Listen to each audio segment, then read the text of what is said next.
A las 11:22 de la mañana del 19 de junio de 1944, el comandante de un submarino que operaba en solitario en el mar de Filipinas avistó a través de su periscopio un objetivo que debería haber sido imposible de detectar. Era su primera patrulla de combate.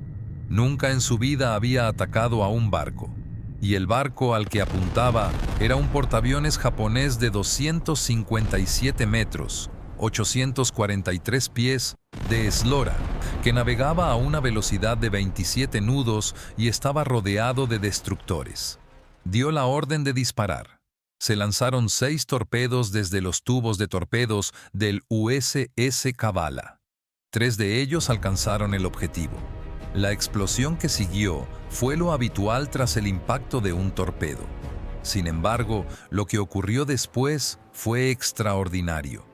70 minutos después, una explosión secundaria, provocada por el combustible de avión acumulado, perforó el casco del barco y el último superviviente de la fuerza de ataque de Pearl Harbor comenzó a hundirse bajo la superficie.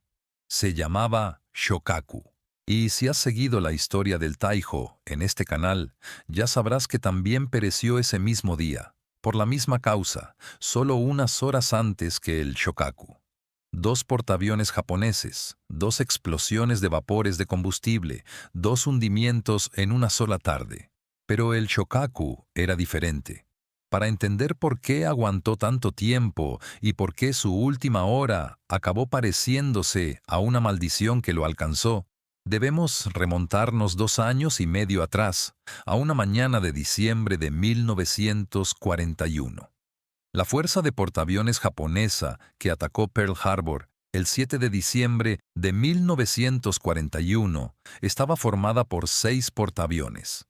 Sus nombres, casi legendarios en la historia de Japón, eran Akagi, Kaga, Soryu, Hiryu, Shokaku y Suikaku. Los 4 primeros habían sido reconvertidos o construidos a lo largo de los años. El Shokaku y su buque gemelo, el Suikaku, eran diferentes. Habían entrado en servicio apenas unos meses antes del ataque y eran los portaaviones más nuevos de la Armada Imperial Japonesa. El Shokaku había entrado en servicio activo el 8 de agosto de 1941. 121 días después, lanzaba bombarderos en picado contra la línea de buques de guerra de una base naval estadounidense.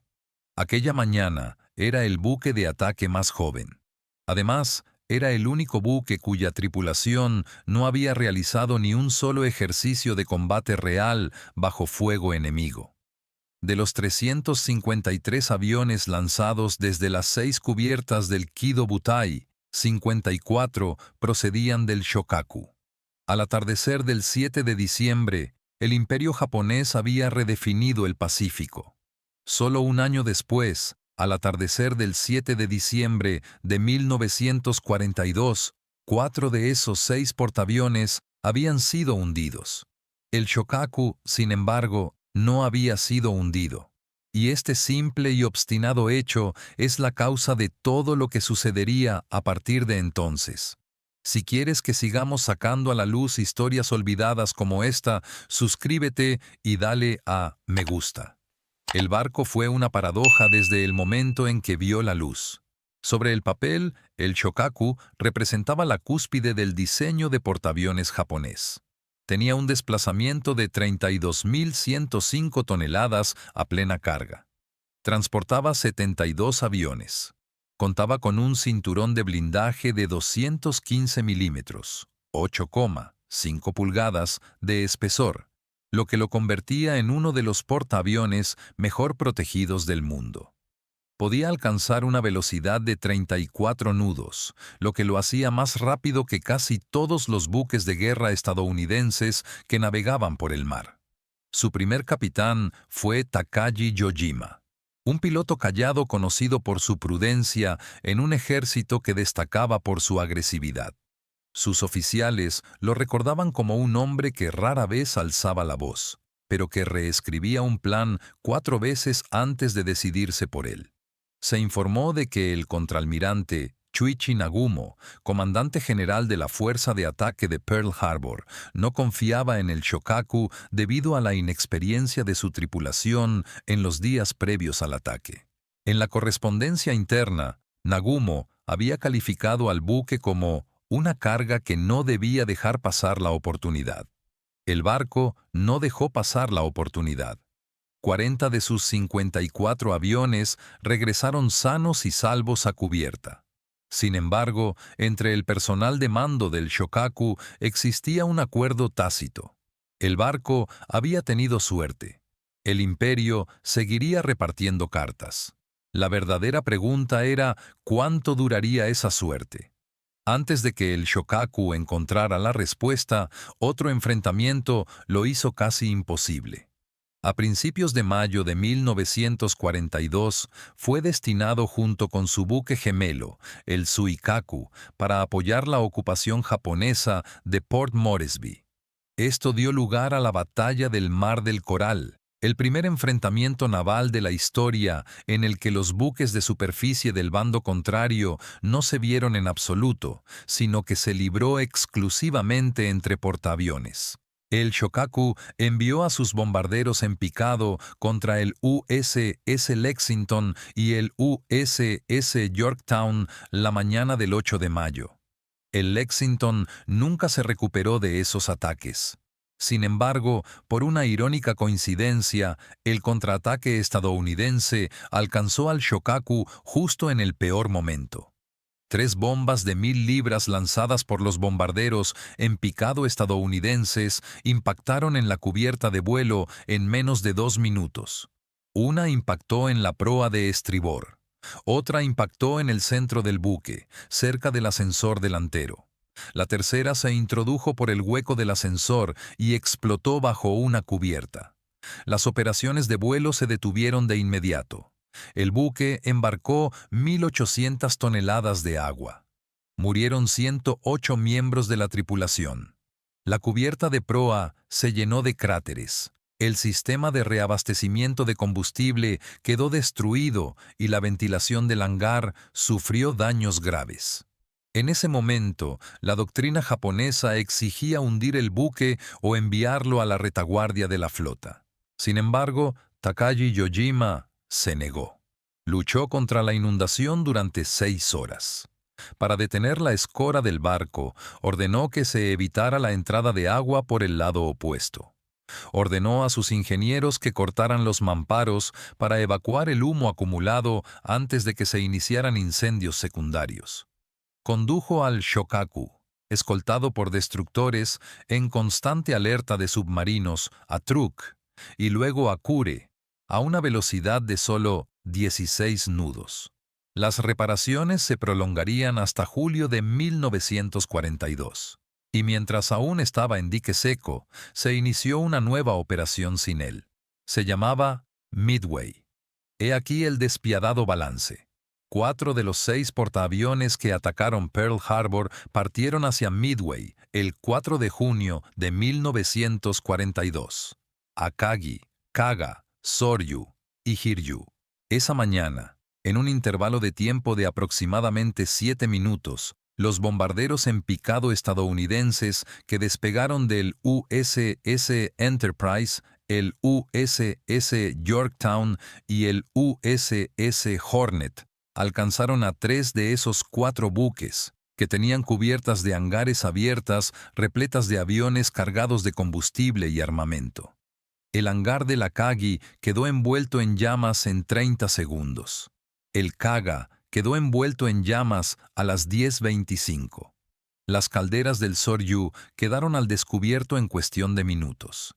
El Hiryu, el último superviviente de los 4, respondió con 2 oleadas de ataque que arrasaron el Yorktown antes de ser alcanzado esa misma tarde por los últimos bombarderos en picado del Enterprise. Los 4 habían desaparecido. En Pearl Harbor, Nagumo, que no confiaba en la tripulación del Shokaku, había visto cómo la fuerza de ataque principal se convertía en 4 escombros en llamas. Si la cubierta del Shokaku no hubiera quedado acribillada un mes antes en el Mar de Coral, Él también habría sido, casi con toda seguridad, uno de esos 4 barcos. En cambio, estaba en reparación en Kure. El bombardeo que casi lo destruyó le había salvado la vida. Y aquí, dentro de la armada japonesa, comenzó a formarse una nueva identidad. El Shokaku era ahora algo más que un portaaviones. Era el último recuerdo de lo que había sido el Kido Butai. A finales de agosto de 1942, su barco había regresado al Pacífico y la guerra ya había tomado un cariz completamente diferente. La maquinaria industrial estadounidense había comenzado a entregar un portaaviones de la clase Essex cada 2 meses aproximadamente. Japón no podía construir portaaviones a ese ritmo porque no era capaz de hacerlo. La diferencia era matemática y definitiva. Durante la batalla de las Islas Salomón Orientales, el 24 de agosto, los aviones del Shokaku asestaron un duro golpe al USS Enterprise, pero el Shokaku también recibió un impacto del enemigo. El buque fue reparado y regresó en pocas semanas. A continuación, llegó la batalla de las Islas Santa Cruz, el 26 de octubre de 1942. Aquella mañana, el Shokaku lanzó su ataque antes del amanecer. En respuesta, los aviones estadounidenses lo localizaron. 4 bombas de 1000 libras impactaron en la cubierta de vuelo y en el hangar de proa. Los sistemas de combustible de los aviones explotaron. 223 miembros de la tripulación perdieron la vida en cuestión de minutos. La cubierta parecía una herida abierta. No podía despegar los aviones. Una vez más, los oficiales de control de daños lucharon en la oscuridad y el humo para mantener el buque a flote. Una vez más, un capitán lento y cauteloso, esta vez Masatomi Kimura, logró llevar el barco de vuelta a puerto. Los portaaviones, los pilotos y los barcos de la Armada Imperial se estaban agotando. Sin embargo, el Shokaku se negó a sumarse a las bajas. Les explicaré por qué eso ya no es válido.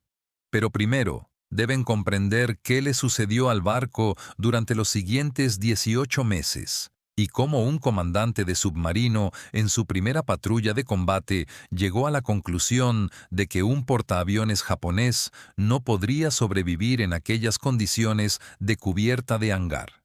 Durante gran parte de 1943, el Shokaku no hizo prácticamente nada.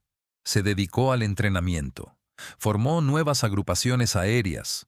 Esperó durante semanas en Truk y posteriormente en Singapur. Tras las encarnizadas batallas de Midway y las Islas Salomón, quedaban tan pocos pilotos experimentados en la Armada Imperial japonesa que el Shokaku ni siquiera pudo formar una agrupación aérea completa y competente durante gran parte del año. Un agregado naval que visitó el buque en Truk en abril de 1943 recordó que reinaba un silencio inusual a bordo, como si la tripulación lo tratara como algo valioso que no debía ser molestado. Se asignaron a las cubiertas del buque jóvenes pilotos con menos de 100 horas de vuelo. Los veteranos se habían ido. Los cazas Cero, que en su día habían hecho intocable al Kido Butai, estaban ahora obsoletos, se habían vuelto lentos y se habían quedado muy por detrás de los Hellcat estadounidenses que salían de las cadenas de montaje. Cuando el Shokaku partió finalmente con la flota a mediados de 1944 para defender las Islas Marianas, llevaba a bordo una generación de pilotos que nunca había combatido contra el enemigo al que se enfrentaría. Se informó de que Hiroshi Matsubara, el capitán del barco en aquel momento, era el oficial más experimentado del Shokaku que quedaba a bordo. Él comprendía lo que se avecinaba. En las cartas que enviaba a su casa, escribía que se estaba preparando para lo que la Armada pidiera, siempre y cuando el barco estuviera en condiciones de proporcionarlo.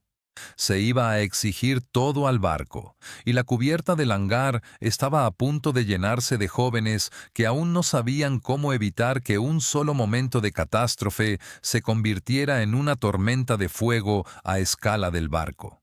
El nombre de la operación era Ago. La batalla que desencadenó esta operación es conocida por los historiadores estadounidenses como la Gran Caza de las Marianas, ya que el 19 de junio de 1944, la flota de portaaviones japonesa envió unos 450 aviones contra la 58ª Fuerza de Tarea, y la mayoría de esos aviones no regresaron. Los Hellcats estadounidenses, mejor entrenados, mejor construidos y mejor coordinados, destrozaron las oleadas de ataque japonesas antes de que alcanzaran sus objetivos. Al final de ese único día, los japoneses perdieron más de 340 aviones y la tripulación de la mayoría de ellos no regresó. La Fuerza de Tarea estadounidense, por su parte, perdió menos de 30. Mientras estos acontecimientos se desarrollaban en el cielo, bajo el agua ocurría algo más. Los submarinos estadounidenses se habían posicionado de manera que formaran un círculo de protección alrededor de los movimientos previstos de la flota japonesa. A las 8:10 de aquella mañana, el USS Albacore lanzó un torpedo que atravesó el buque insignia Taiho justo por debajo de la línea de flotación. El impacto fue leve y, en apariencia, parecía controlable, pero la tubería de combustible que se rompió a raíz de ello provocaría, 6 horas más tarde, la peor explosión de vapores de combustible de la Guerra del Pacífico. Mientras los equipos de control de daños del Taiho seguían creyendo que el barco se había salvado, un segundo submarino estadounidense, el USS Kavala, al mando del comandante Herman J. Kostler, completó su aproximación a otro portaaviones objetivo. A las 11:22, Kostler lanzó 6 torpedos Mark 14 desde una distancia de 1.100 metros, 1.200 yardas. 3 de ellas, quizá 4, impactaron en el costado de estribor del Shokaku. Pasaron unos segundos. Aún no había nada definitivo. Por un breve instante pareció que el Shokaku podría sobrevivir. Los oficiales de control de daños eran experimentados. La tripulación llevaba 2 años ensayando este escenario. La inundación se controló en los compartimentos de proa. La inundación contraria corrigió la inclinación inicial del barco hacia el lado de estribor. El capitán Matsubara consideró por un momento intentar llegar a Okinawa, a 1.900 kilómetros, 1.180 millas, al norte. Y entonces, minutos después del ataque submarino, la situación de la gasolina y el vapor en la cubierta del hangar alcanzó un punto crítico. El sistema de combustible de los aviones del Shokaku había explotado exactamente 3 horas antes, igual que el del Taiho. Los vapores se habían acumulado sin ventilación en las zonas de hangares, acumulándose alrededor de los aviones armados y de las líneas de reabastecimiento de combustible abiertas. El sistema de ventilación era el punto más débil del diseño de los portaaviones japoneses desde la catástrofe de Midway, y nadie lo había arreglado en 2 años. Una sola chispa, provocada por un fallo eléctrico, una descarga estática o la fricción del metal agrietado, incendió el hangar. Aproximadamente a las 14:08, el Shokaku explotó desde dentro. Las bombas del hangar estallaron una tras otra.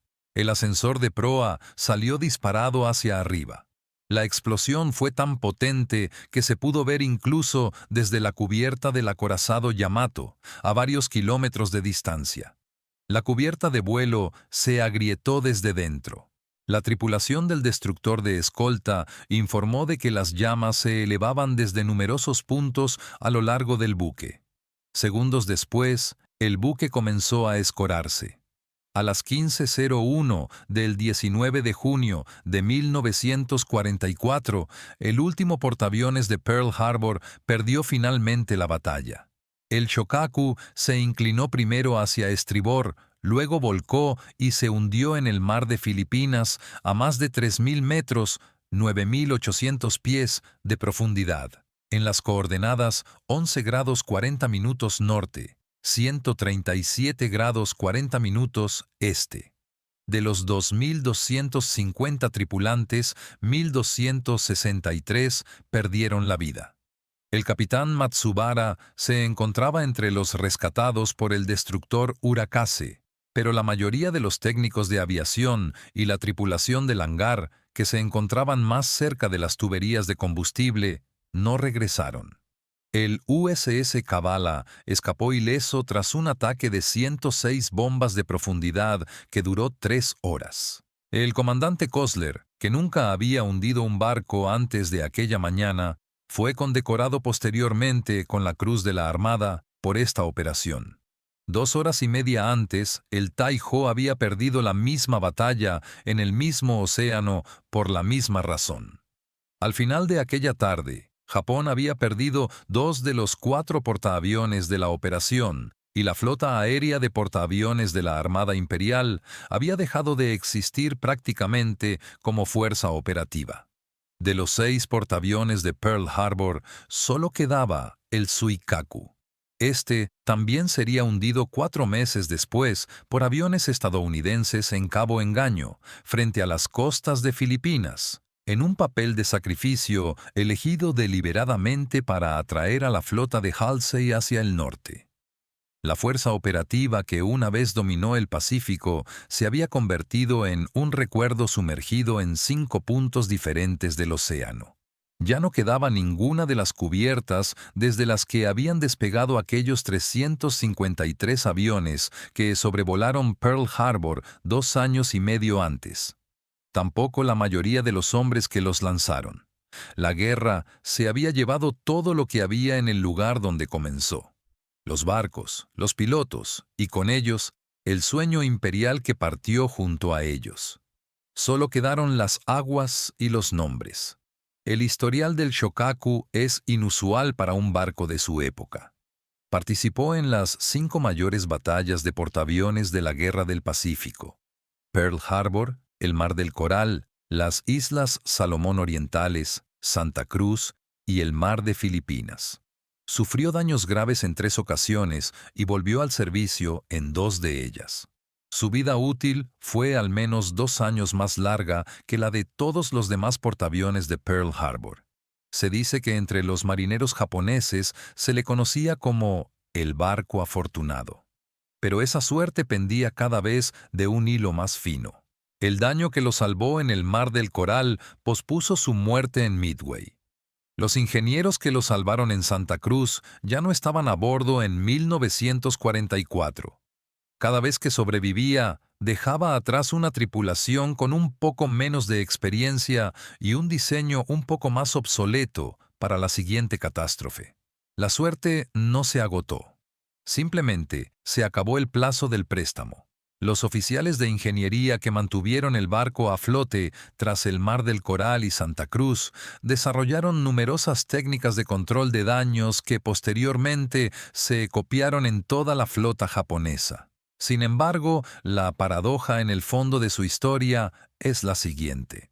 El sistema que permitió que el barco sobreviviera a 2 grandes ataques con bombas, al agresivo inundamiento de las secciones dañadas y a la rápida reparación de las tuberías de combustible, era el mismo que se convirtió en el punto débil del barco cuando un torpedo submarino reventó una tubería de combustible a la que el equipo de control de daños no pudo llegar a tiempo. No fue víctima de un diseño deficiente. Fue precisamente ese diseño el que una vez lo salvó, y ahora se convirtió en su perdición. Si te ha gustado esta historia, deja un me gusta y un comentario más abajo. ¿Crees que el daño sufrido por el Shokaku en el Mar del Coral fue un golpe de suerte que le salvó la vida, o una maldición a cámara lenta que solo retrasó su inevitable final? Suscríbete, porque la próxima historia sigue el mismo océano hasta el enfrentamiento final y será aún más increíble.